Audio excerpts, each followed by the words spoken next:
Hi, Dr. Pat Mays here, campus pastor for Laterno University. Didn't expect to have to do this.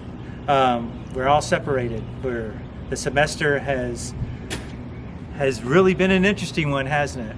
Spring break is going to last like weeks and weeks and weeks, or you could think of it that way.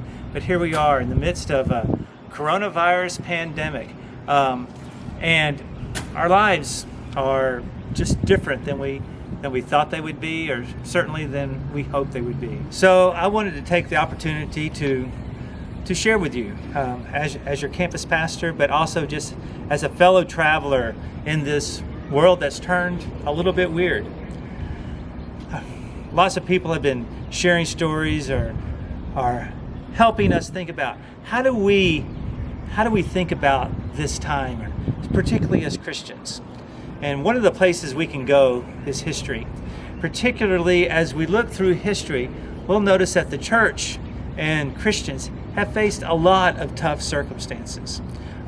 One particular person that I've run across recently is a German pastor by the name of Martin Rinkart. Martin Rinkart was a pastor in Germany in the 1600s.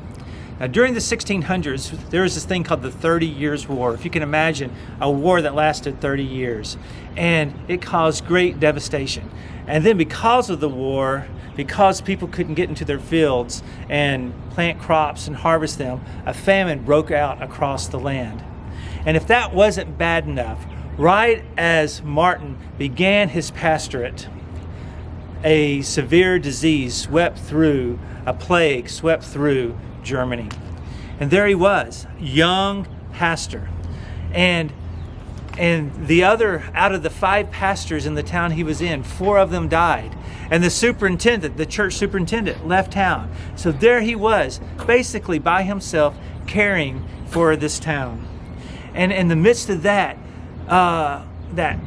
devastation, we see Martin turn to the God that he said he served. It is reported that he did something like over 4,000 funerals in 1 year. Sometimes as many as 30 to 40 a day. And in the midst of this death, this destruction, these horrible circumstances, he actually left us a beautiful legacy. See, just a couple of months before he himself died, he wrote one of our most famous hymns. It's called "Now Thank We All Our God." Here's how it starts out. Now thank we all our God with hearts and hands and voices, who wondrous things has done, in whom his world rejoices, who from our mother's arms has blessed us on our way with countless gifts of love, and still is ours today. Here was a man in the midst of all these devastating circumstances, counting his blessings and thanking God for what had been given to him. Can you imagine that? I don't know what your circumstances are, but I'm going to suggest that now is the time for us Christians, that a particularly Christian response would begin with seeing what we could give thanks for. What could be those things that you give thanks for? Maybe it's spending extra time with your family.